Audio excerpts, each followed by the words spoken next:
In the 18th century, the country of Great Britain is at war with France. However, Queen Anne shows little interest in politics, partly because of poor health and partly because of boredom.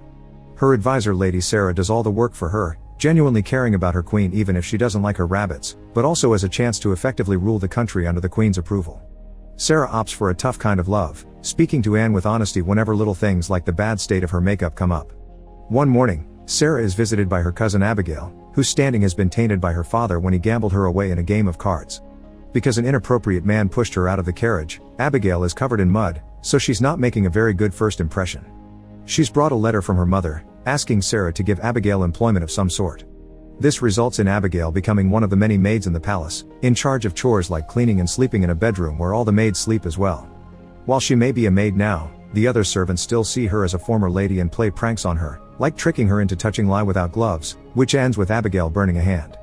Meanwhile, Sarah keeps being cornered by Lord Haley, the leader of the opposition who wants the war to be over so the taxes don't go up to fund the fight. He wants Great Britain to sign a peace treaty with France, but Sarah disagrees. She thinks the French must be obliterated until they leave on their own accord, and her husband Lord Marlborough is doing a great job at commanding the armies. Another issue is Anne's legs, which occasionally go through attacks of gout. One evening, Abigail is called to help clean and wrap up the queen's legs while Sarah comforts her. This inspires Abigail to take a risk. The following morning, she takes a horse into the forest to gather some herbs that she uses to make an ointment. She applies this ointment to her own hand, then rides away when she notices Lord Samuel is in the forest as well, watching her. When she returns to the palace, Abigail lies to the guard saying she's been sent by the Queen's doctor and sneaks inside Anne's bedroom to apply the ointment to her legs while she sleeps. Unfortunately, Sarah catches her in the act and sends Abigail to be whipped while a group of lords enters Anne's chambers to keep discussing war tactics. Anne doesn't want to keep going, but Sarah manipulates her into the necessity of it.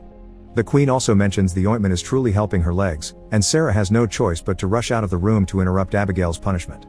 Seeing as Abigail's honest in wanting to help the Queen, Sarah decides to appoint her lady of the bedchamber. This way someone else can keep an eye on and control Anne while Sarah is busy with politics. It also means that now she hangs out on the upper floors. Samuel often gets the chance to stare at Abigail whenever she passes by. Sarah makes Anne sign letters she writes herself and hands them to Harley in the Queen's name, allowing her to keep the war going and pissing off Harley more every day. Most lords are against Sarah, and her only ally is Lord Godolphin, who always tries his best to calm down Harley's anger. Abigail keeps on trying her best to be more than a maid, and for now, Sarah trusts her and allows her to use the Queen's private library. One afternoon, Sarah takes Abigail outside to teach her how to shoot, so Abigail takes the chance to ask Sarah how she can support war when it puts her husband in danger. Sarah explains there's always a price to pay for safety, and she's willing to pay it. As days pass, Abigail gets bolder and flirts with Samuel when she comes across him in the corridors, which Harley finds very interesting. Still not willing to give up, Harley approaches Anne during one of the Queen's many royal parties, but Sarah keeps him away by mentioning a party isn't the place to discuss politics. Then, she tries to entertain the Queen with a lovely dance she performs with a lord, however Anne hates it, and after telling Harley she won't raise the taxes just to anger Sarah, she asks to be taken back to her chambers. Anne slaps Sarah, who apologizes for her making Anne jealous. The two women get closer when they reach the bedroom, unaware that Abigail is in the library and can see it all. This is how Abigail learns the Queen's biggest secret: she's having an affair with Sarah. Doing her best to be quiet, Abigail sneaks out of the room and bumps into Harley, who wishes to have a talk with her. He knows Abigail used to be a lady, and he promises he could bring her back into the higher leagues if she accepts to spy for him. However, Abigail refuses because she owes Sarah her new life, so Harley tells her to think about it after pushing her to the ground. The next day, Sarah convinces the Queen to announce there will be a tax rise after all. Annoyed, Anne requests to be taken back to her chambers while Sarah goes out to do some shooting with Abigail again. Abigail takes the chance to tell Sarah about Harley's offer and swears she'll never accept because all of Sarah's secrets are safe with her, including the biggest one. Sarah immediately understands the implication and shoots at the air near Abigail's head as a warning of what may happen to her if she ever opens her mouth. Back to Anne, she's bored of being alone in her bedroom playing solitaire and sends the servants to pick Sarah, who is busy dealing with the palace's financial books. When Sarah comes to the Queen's chambers, she finds Anne standing at the window and drags her back by the clothes before she does something stupid. Crying, Anne begs Sarah to take the day off, but Sarah reminds her work needs to be done, so she'll only come by later when she's done. Unfortunately, the audience with the lords gets rather fiery and Sarah can't cut the meeting short, so she sends Abigail to entertain the Queen instead. Anne doesn't want anything to do her, but Abigail manages to win her over by releasing the rabbits and playing with them. While the two women play with the bunnies, Anne confesses she has 17 of them because she's lost 17 babies, who were all born dead. Later in the evening, Abigail is approached in her room by Samuel, who is wearing clothes and makeup similar to the fancier lords. Abigail tells him she may consider getting together with him in the future, then kicks Samuel out, and a disappointed Harley is waiting for him outside, because it had been his plan to send Samuel to seduce and bring Abigail into their side. The next day, Sarah takes Anne riding to apologize for not being there for her the day before, but Anne confesses she liked Abigail's kindness. Since Anne likes Abigail, Sarah leaves her in her charge more often now so she can work. Unlike Sarah's tough love, Abigail constantly showers Anne with compliments and doesn't scold her when Anne gets in a bad mood. To cheer her up and help her with her boredom, Abigail offers to dance with Anne in the privacy of her bedroom, giving her the kind of fun she hasn't had in a while. Sarah catches them in the act and gets jealous, thus the next time they go shooting, she tells Abigail that she won't be needed around the Queen anymore. However, when a servant comes by with a message, Sarah is irritated to hear Anne has asked for Abigail and not for her. Sarah doesn't let her go, she rushes to see Anne herself and threatens her while explaining she knows Anne is doing this on purpose to make her more jealous. One evening, Harley makes Abigail trip, demanding information. Abigail tells him nothing, and to get him off her back, she begins crying, effectively scaring him off. The next day, during the assembly where Anne should announce the tax rise, Harley begins the meeting by giving a speech about the Queen's understanding and generosity. This makes Anne feel cornered and she pretends to pass out to get out of there. Meanwhile, Abigail's reading in the forest when she's approached by Samuel again. The two of them begin flirting as they chase each other in the woods, and Abigail informs him she accepts to marry him. Sadly, she can't do it because she's a maid, so she'll have to change a few things first. Afterward, she goes to the Queen's room, and finding it empty, she gets some of her sweets for herself and gets an idea. Back to Anne, she's being reassured by Sarah and Godolphin that it wasn't her fault, Harley had set her up. Sarah promises to reset the date while Anne goes back to her chambers, where she finds Abigail sleeping naked in her bed. Abigail pretends she accidentally fell asleep and quickly gets changed while making sure the Queen can see every inch of her skin. When night falls, Abigail is summoned to the Queen's chambers because she needs a leg massage.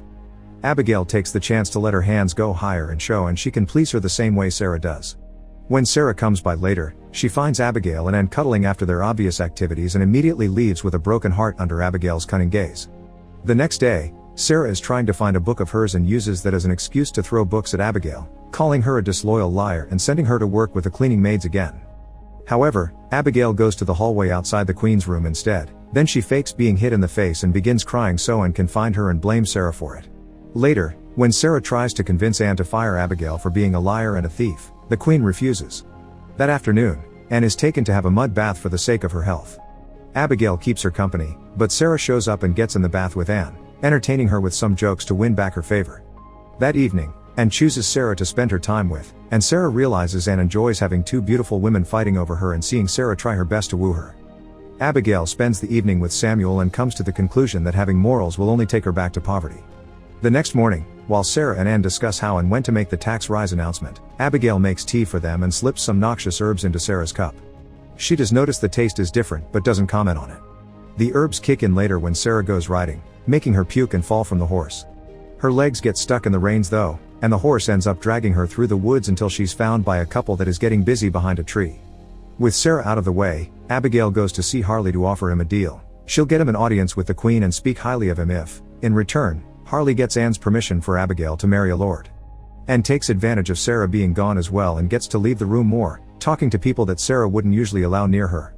Harley catches her alone in the garden and explains how war is damaging the country, the riots in the city, and how people may start to hate Anne if this doesn't stop. He also casually mentions that his dear friend Samuel has fallen for Abigail and wishes he could marry her, not caring that she's a maid. Later, Godolphin asks the Queen to send riders to look for Sarah, but Anne is offended that Sarah abandoned her like this and refuses. Meanwhile, the woman from the woods turns out to be an adult worker, so she takes Sarah to the bawdy establishment she works at and gives her a room for her to rest and recover. Later in the evening, when Anne wakes up in pain, she realizes she needs Sarah tremendously and finally orders people to go and find her.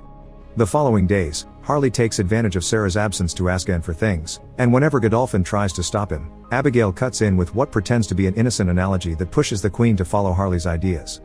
One evening, Anne is lamenting her pain again, saying she's nothing without Sarah. Abigail scolds her and reminds her she's a queen with a strength of her own. Touched by her words, Anne expresses a wish to make Abigail happy and grants her permission to marry Samuel. In fact, she knows Sarah wouldn't approve, so they do it that very same night before Sarah returns. Now Abigail's a lady again, her father's gambling debts are paid, and she and Samuel get the apartments in the West Wing. But during the wedding night, Abigail can't stop thinking about Sarah and how long she's taking to come back. worrying she may be planning something. Eventually, Godolphin finds Sarah and brings her back to the palace. She makes an appearance showing everyone her new face scar and scoffing at Abigail when she pretends to have worried. Abigail tells Sarah that she has what she wants now, so they don't need to fight anymore, but Sarah just answers with a slap. Then, Sarah goes to see the Queen, saying she had been attacked by bandits. She asks Anne to fire Abigail and to take back the new orders she's given under Harley's advice, but Anne refuses and pushes Sarah off when she tries to climb on the bed because the scar scares her. The next morning, Sarah comes over again with her scar covered and blackmails Anne, telling her to do as she says or she'll show everyone the letters the Queen had written to her confessing her love and impure thoughts. Anne isn't scared though and assigns Harley as the Prime Minister to seek a peace treaty with France. Heartbroken, Sarah burns the letters before she's asked to hand in her key and leave court. Abigail begins to indulge in court society, openly having affairs and neglecting Anne more every day. Sarah goes to live with her husband in the countryside, but Godolphin refuses to give up, so he talks to the Queen and convinces Anne to hear Sarah out if she writes a letter. He also has to convince Sarah to write such a letter, and after many failed tries full of insults, Sarah writes a heartful apology. However, Abigail always checks the Queen's mail first, and burns Sarah's letter before it can reach Anne. She also decides to strike again just in case and tells Anne that Sarah had been embezzling money, but the Queen doesn't believe her. However, since days pass without news from Sarah, Anne grows bitter and during the next assembly, she uses Abigail's lie to order the exile of Sarah and her husband from the country. While soldiers go to the Marlborough residence, Anne rests in her bed. Abigail thinks she's sleeping and abuses one of her bunnies without knowing Anne can see her. Furious, Anne leaves the bed and makes Abigail get on her knees to massage her legs as she supports her weight on her head, a sign of the eternal cage Abigail has locked them both in. Make sure to subscribe and turn on notifications so you can watch more videos like this. Thanks for watching.